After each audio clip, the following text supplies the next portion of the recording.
Hey, what's going down, man? This your boy Dijon. We back in the sub room, man. I got the Fifth Ward WildChild in the building with me, man. What's going down? What's Gucci? You know who is Fifth Ward WildChild, aka Fifth Ward's Funds, aka the Storyteller. Shout out to my lovely man, T'Challa, Kyla, WildChild Digital, Wild Breed, Exclusive Music Network, and the whole Wild Breed family.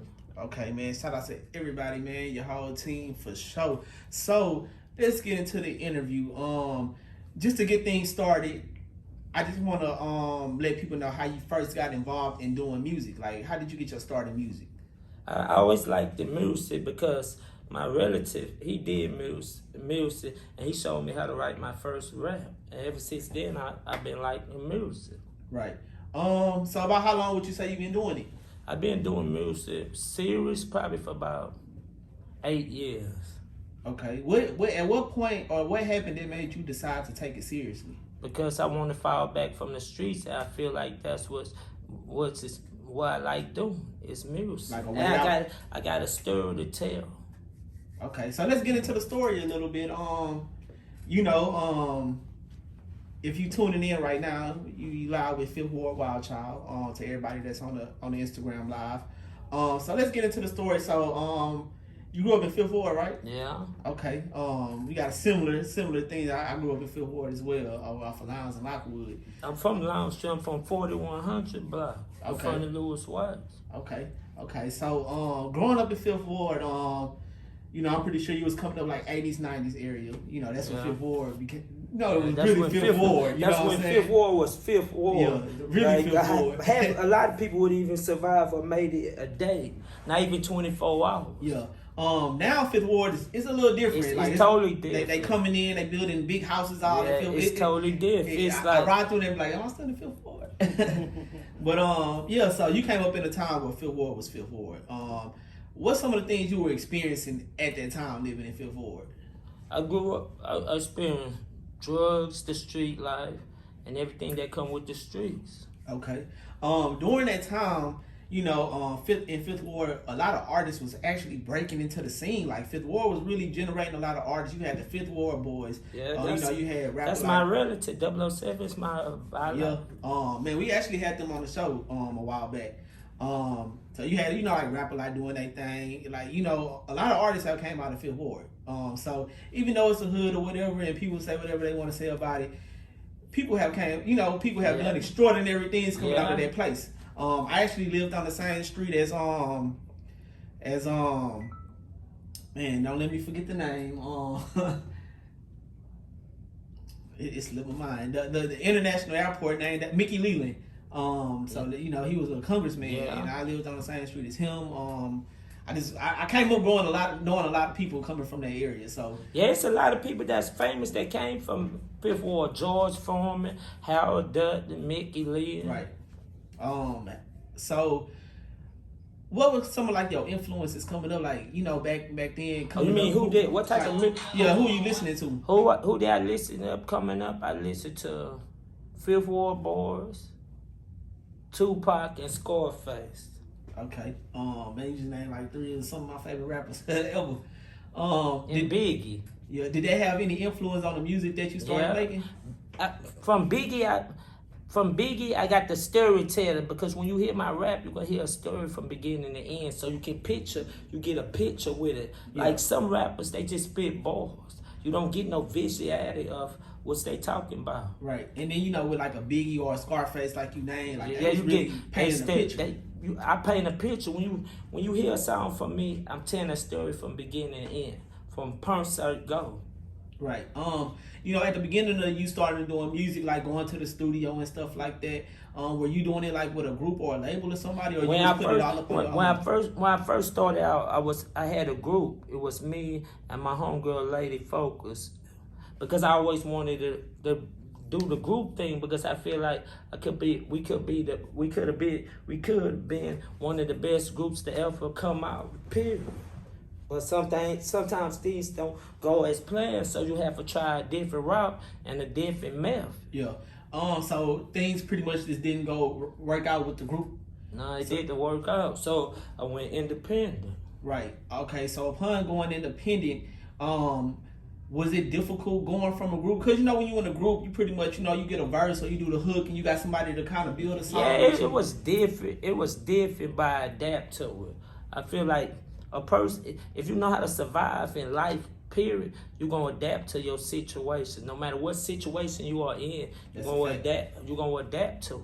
Whether it's the streets, business, or whatever situation, you're gonna have the skills to adapt to your situations. Right. At the same time, being in the streets and doing the music, was it ever kind of conflicting, like the street life kind of venturing off into the music, or vice versa? I say the difference between the streets and the rap is the stuff. Some of the industry is not like the streets, and the stuff that people do in the industry, some of the things be fuck shit, and the person that come from the street can't relate to that, and it leads to bad situations. Yeah, that's right, and that's why you hear so many artists calling out these labels and stuff, because like if a label, basically, a lot of labels, what they do is they take money from artists. They don't pay you. Like being in the streets, like if you're doing a deal with somebody and that person don't come with the correct money, or they try to play or take some money from you, you're gonna be like, well, that's some whole ass shit. So the labels kind of come pick up these street artists, and it's like, damn, like we don't fuck with that. Like we want good business, especially from $1 million record label. We know you got the bread. They just try to get over and get down. Right. That leads to a lot of artists calling out the industry and calling out the truths of the industry, like Pimp C's and Tupac's, like those kind of artists spoke out about things like that. Unfortunately, they end up passing away. Yeah. But do you feel like it would ever be an artist that come out and just really expose the industry? Like I think it is. I think artists come, like I know Gucci Mane tried it at one point in time too, but I think it's like higher powers up there somewhere that always kind of stop it.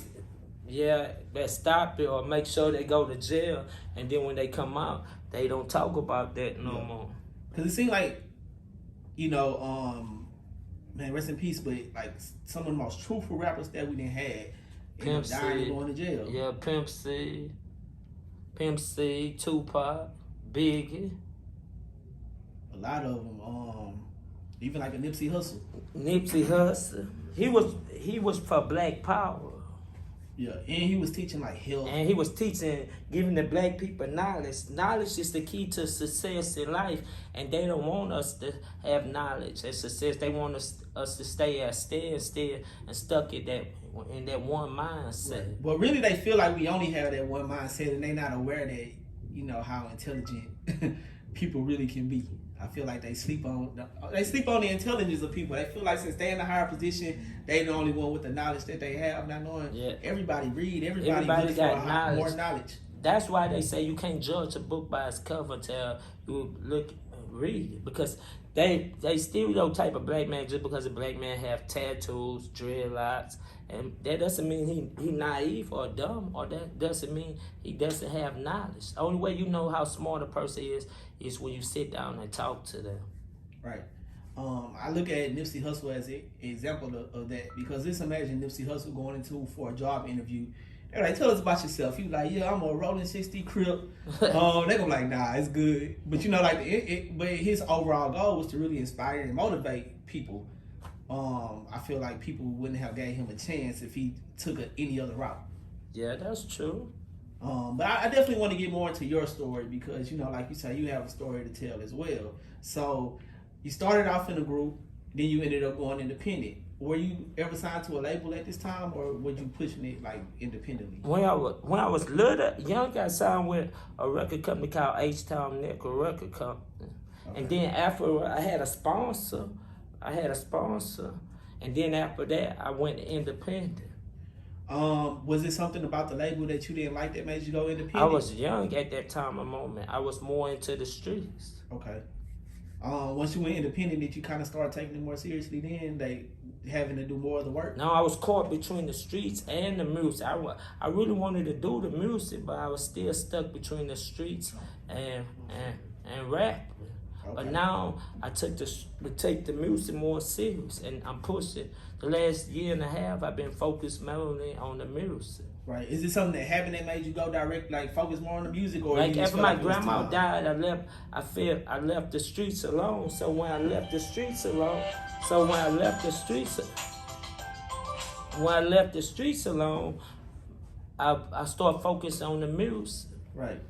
So, over the last year and a half, what have you been doing to kind of push yourself and get your name out there? I've been doing shows, going on radio station, promotions, videos, anything that put me in the mix. Right.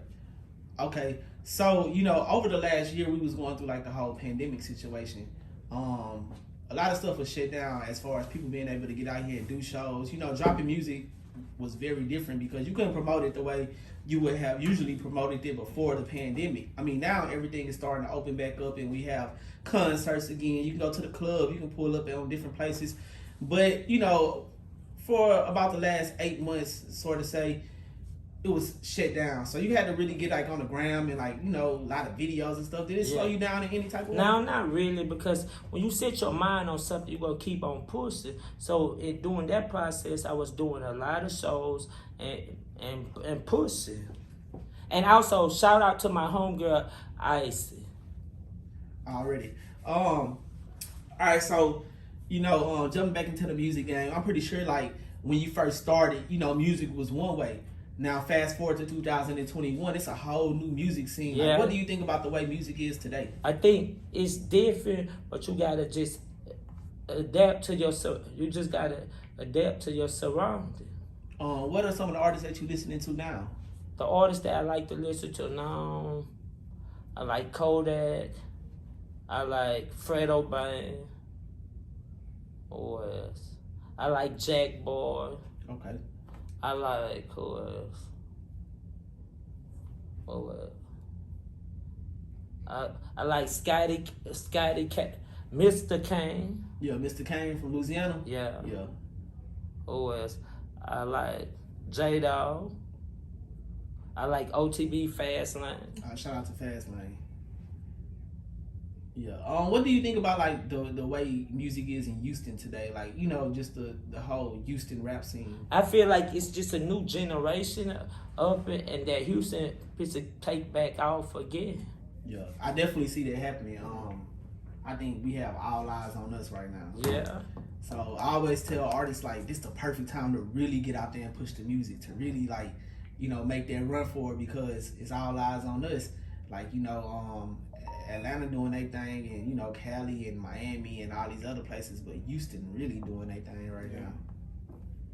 Even with like a Megan Thee Stallion, like we got, she just won Grammys, and Beyonce became the highest Grammy winner of all time. Like just things like that opens the door on Houston.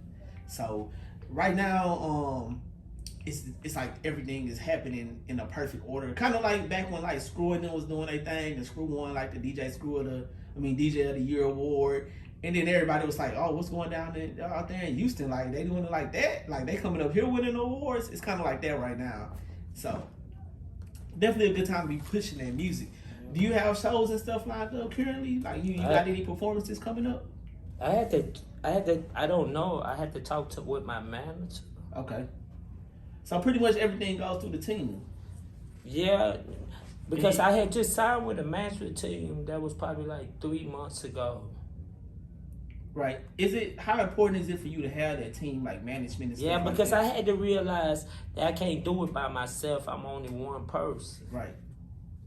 And then it gives you more time to focus on the artistry. Yeah, it give me more time to focus on hustling and doing the music. Yeah, getting things in order to how you need to have it. So that's what's up. I know a lot of artists do try to do it without a team, and they try to build. It's only so far you can go by yourself. Yeah, everybody. I feel like this. Everybody needs somebody, and you gotta have some people you trust and work with, because you can't do it by yourself. Anybody that had an enterprise or anything, they had other people they work with. They wasn't doing it by themselves. Yeah. Now most of the team might not be in the spotlight, but they back there somewhere. They might not be in the shadows, spotlight, but they put in work, because that's what anything you do. You gotta have some foot soldiers. Yeah. Now that's a fact in almost everything that you do. So, with that being said, like pretty much all the things that the knowledge the record labels had, all the things that they were doing, we have access to that now. Like you can drop that. I feel like, not to cut you off, but I feel like a record deal is just like in the streets working for somebody. I ain't never sold drugs for nobody, so I don't want no record deal. And that's what I was just about to ask you. I was going to ask you, would you be open to signing like to those major record deals and stuff, or do you even feel like it's necessary? I don't think it's necessary. Yeah, you definitely can do things 100% with just you and your team these days. And when you look at a lot of artists in the game, it's a lot of independent artists out there that's doing major numbers. Yeah. So it's definitely possible to do it. I think it's like this: if you coming up, if you got a good product, it's eventually gonna sell when you when the right people hear it. And catch on to it. That's just like if you sold drugs. Yeah. If you good dope gonna sell itself. Good dope gonna sell itself. So eventually, when you put it on the market, it's gonna bubble because it's good. Yeah, you give it to that one customer. You give it that one. They gonna spread say, the word. "Oh, where he get that from?" So yeah, they do kind of combine like the street life and the music industry. Basically saying like if you can sell dope, you can sell records. Yeah, pretty much because it's about having a hustle. It's a hustle, but some people don't have a hustle. A lot don't. A lot of people. And that's where teams come into play because you got to get somebody to cover every aspect. So that's pretty much like what a teamwork. Teamwork make the dream work, and having teamwork make the dream work. It comes into play very often. Let's talk about projects that you have and music that you pushing. I know you got some songs out right now. I was listening to them. I got the Justice and the Game Don't Change. Well, surprise feature. The single is dropping. It's dropping August 22nd. Okay, so you got a couple months to push that one. Yeah, that single features Addy to Hood. Shout out to Addy to Hood and surprise feature H-Town Legend. But I'm gonna keep that one to myself. Yeah, the surprise one when the music drop. Do you often work with people, like do features and things like that? I have worked with other people. Okay. What's some of your favorite people you like working with? I like working with my homegirl Ice. Okay. Is she the one on the song that you sent me? She on the song Every Dog. The song Played Yourself, my homegirl Ratchet Tracy was on it. Shout out to my homegirl. Shout out to my homegirl Ratchet Tracy. Okay. She also invited me on the Ratchet Tracy show. Okay. It's like a radio show out here? It's like a talk show. Okay. How important do you feel it is to tap into the media and do these interviews? I feel like it builds fan base. If more people know who you are, the more people know who you are, it's better because one person tell two tell three, and on and on. Right. Especially like when we live right now, people tune in and out of the lives. You never know who might tune in and be like, you know what, I'm gonna go check out this dude's music. For anybody who wanna check me out on YouTube. Fifth Ward WildChild Every Dog featuring my girl Ice. Shout out to my homegirl Ice. Okay. What would you wanna get all your shout outs out? Shout out to my homegirl Allie Two Hood, who she on the singer Justice. Shout out to Ratchet Tracy. Shout out to T. Lisi and Carter Dawn and the whole Lady Focus and the whole Wild Breed family. And shout out to my manager China. And shout out to Kyle. And Watch Cloud Digital Exclusive Music Network. And shout out to Wild Breed. Already.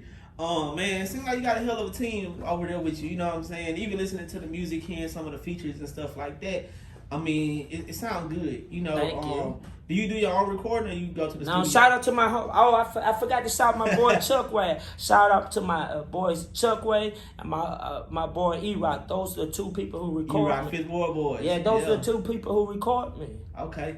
Man, so coming from Fifth Ward, like the Fifth Ward boys had the biggest song like Houston had ever. Yeah, like PWA. That was the biggest song ever. And them dudes can't shut out of Fifth Ward, and they pretty much told me their story about how they end up getting signed. Like the whole process all the way up to making that song, putting Devin the Dude on there and everything, really deep. So, man, they really took it to that level at a time where people weren't really taking it to that level coming out of Fifth Ward too often, you know what I'm saying? And they really did them numbers like in a major way. Yeah.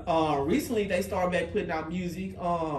I know they got a song like OTB Fast Lane. They got like a Zydeco song out right now. Like they've been doing some different things. What do you think to see like an artist that's got legendary status, been out for so long, still be able to put their music out like that today? That's a good thing because they made the way and they still doing it. So that shows that only thing get old is clothes. Right. Like fine wine, things keep on better with time. Yeah. And it's so crazy because in Houston, I don't know about other cities because I always hear other cities talking about. And also shout out to my homeboy Homestead Slim. Oh, Homestead Slim over there in what is it? Jams 101. Yeah. Man, we actually did an interview over there before, man. So shout out to Homestead Slim. All right, so in Houston, well, in other places, you always hear about people falling off and all that stuff. But when you come to Houston, all the Houston OGs from Slim Thug to J-Dog to Kiki, even Big Pokey put out an album last week. Yeah, his album just came out. Yeah, so they still here and they still putting out this music. Like it seems like in Houston you got longevity. People gonna be a family forever. Yeah, it's more dedication. And also one thing I feel like in Houston that we don't have, that a lot of these other places have, and there's no disrespect to, if you're from another city and you watch it, no disrespect, I gotta throw that out there. But a lot of these artists get out here and they chase clout, they do all this crazy stuff to get attention. But in Houston, it's kind of like very That's not how a person from Houston is. Yeah, like Houston has a very authentic culture. And you can't really come out as that kind of artist. Like we didn't see artists try to do stuff like that, and it never worked. Like the people that still here and really doing it, they really who they say they are. Yeah, you see them I feel like this. The streets gonna vouch for. If the streets vouch for you, everything else gonna fall in place because the stuff you rap about, people vouch and say that's how that person was and what that is. That's gonna take you a long jeopardy and make you push forth. Right. Then what? Because eventually a person gonna get exposed. If the stuff you rapping about is really not your life, it's gonna come out in the light. What's done in dark always come out in the light. It's only. I think Jay-Z said it best. It's only so long that the fake can pretend. Yeah, that's true. Eventually you gotta step outside and do all this stuff. And when people come try you and see if you about what you said in his music, then that's when the situation's happening. You do got artists that's all the way down to back that up, at any cost. Like, you're not finna fuck up their reputation at all. I don't care how much you try. Like, Kodak Black, like, I feel like he one of the people. I feel like he's silent. I feel like he's silent. Yeah. He very outspoken, say what's on his mind. Don't really show fear of the industry. He continues to show you he gonna be whoever he want to be. So I respect artists like that. I respect that because like when he put T.I. in his place, when T.I. jumped in a situation about when he said something about Lauren London right after he died, he put him and his female in they place. Yeah, he made a song about them. He made a song about them too. As a matter of fact, named the song Expeditiously. That's also the name of T.I. podcast. So that was crazy. Like I rock with Kodak. You know what I'm saying? He a different breed out here. Yeah. I feel like you gotta respect him, and the music, reflect that. Even out here in Houston, like when you talk about a J-Dog, like man, like J-Dog, you listen to his music, you can't help but feel it. It feels so personal. Yeah, you can relate to it. Exactly. What would you describe your music style as? I say I'm for the streets, but I make music for everybody because I want to touch everybody. Right. And it sounds like you got like a little bit more turned up style to your music too, like making that club music. Yeah, I make songs for the clubs, but also I make songs that talk about everyday life too. Right. Is it hard for you to put that everyday life into music? No, I feel like I just tell my story and the stuff I've been through. Right. Okay. I know sometimes it be hard for artists, that's really like. Only time I write is where I'm in the mood or where I get beats from the producer. But only time I really write is when I'm in the mood for write. So most of the time it's a freestyle. No, I don't freestyle. I write everything that's recorded. Those are songs I wrote. Okay. What's your writing process like? Do you really just go in the studio and write a whole song? No, I already had the song already wrote when I went to the studio. Then I just recorded. Okay. How long does it usually take you to write a song? Probably about 20 minutes, 30 minutes. Oh, that ain't bad at all. So you know, you got to day you can get them off real if you just really wanted to. All right, so I know you got a single dropping in August. What about different, you know, like a EP or an album or anything like that? The Game Time host mix CD is dropping in October, and next year I want to do an album, The Underdog, with the singer. The first single off there is gonna be the Streets Don't Love Nobody. That track was produced by E-Rock. Shout out to Fifth Ward boy E-Rock. He produced that track. Already. Man, how often do you work with them? Or I mean, I know you say he do your recording, huh? I say them the two people that record me is Chuck Way and E-Rock. Them are the two people that record me and that I feel comfortable in working with, that I like working with. What it's like even recording with E-Rock? It was a pleasure to do it because he was a legend. Because I came up listening to him when I was a little boy. Right. Yeah, I mean, I know sometimes when you working with artists that you were influenced by, it kind of give you that motivation. You know? Yeah, it was a motivation to get the chance to work with him. And also the rap on the track that he produced, it was even more. It was just a pleasure all the way around the board. Right. Do you still live in Fifth Ward to this day? What do you think about it now? I think it's changed because no matter what things are in time, it's going to change. So it's not the same way as when I was coming up, but it's still Fifth Ward, but it's different. Yeah. Do you feel like it's better that way? I feel like it's better for the kids coming up and the old people. Yeah, they ain't gotta really worry about a lot of stuff that you would have had to worry about maybe in them days. The craziest thing to me being in Fifth Ward,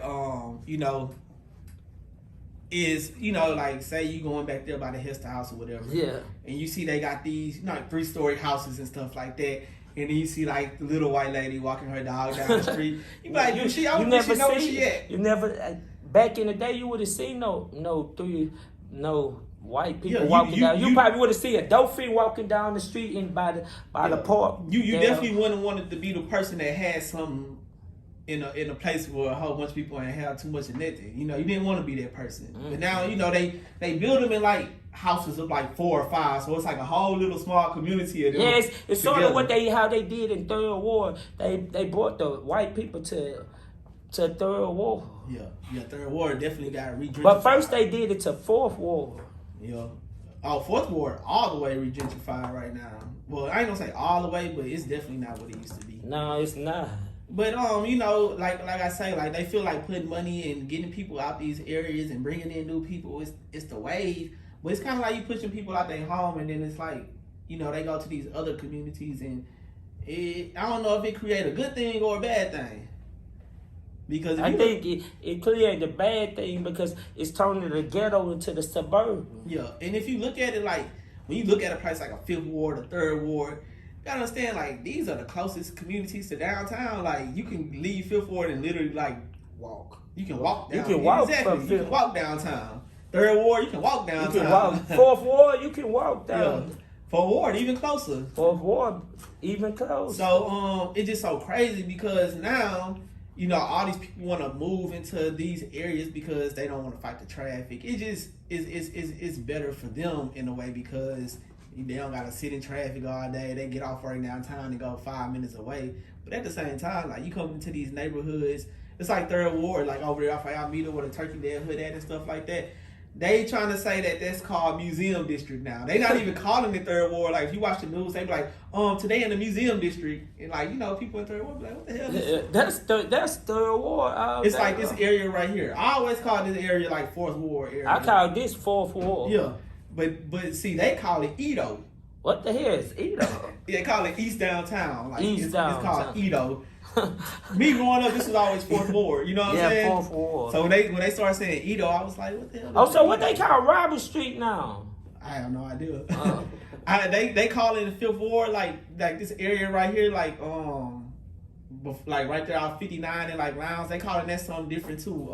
I can't think of what they. Oh, they don't call that Fifth Ward no more. Like a certain area, but they don't call it. They don't acknowledge it as Fifth Ward, but in Fifth Ward, the bounds, the border lines of Fifth Ward. So we know it's Fifth Ward, but to them they calling it. I forgot what they call it, like something northeast. Like this is East Downtown. I think they call it Northeast Downtown or something like that. Like North Edo or something like that. they trying to change it up.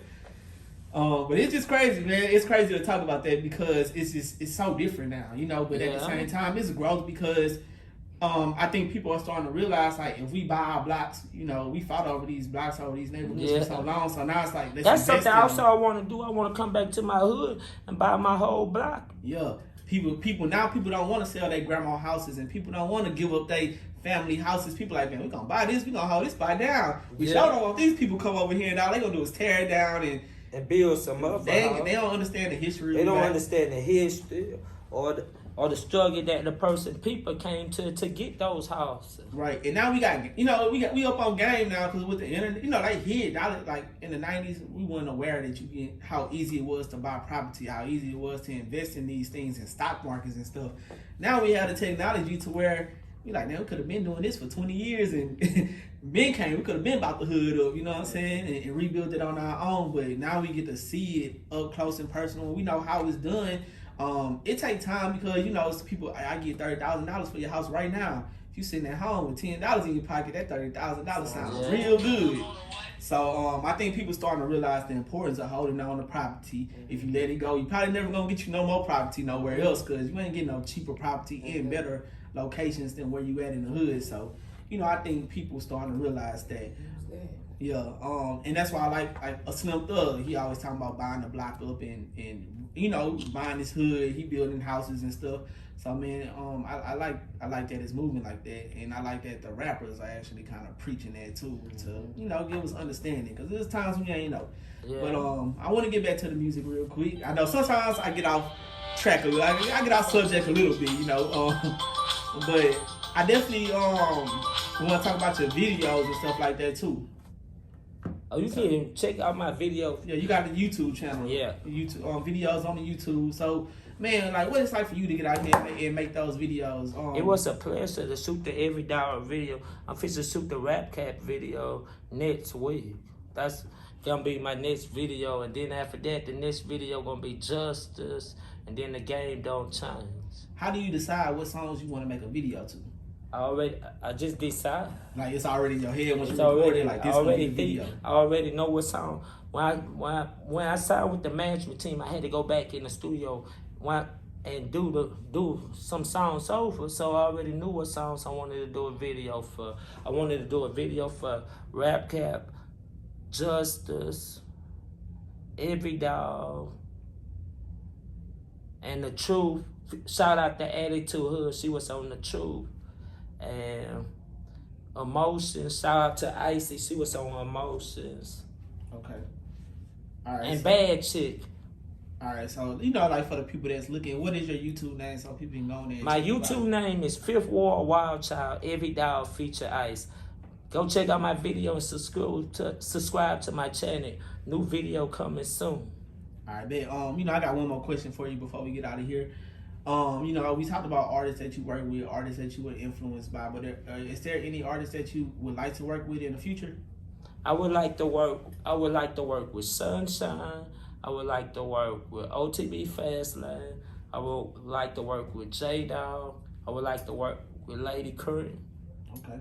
That's a hell of a list right there. Man, I definitely, you know. And I would like to work with Stunner Bam. I like his music. Shout out to Stunner Bam, man. We had him here not too long ago as well.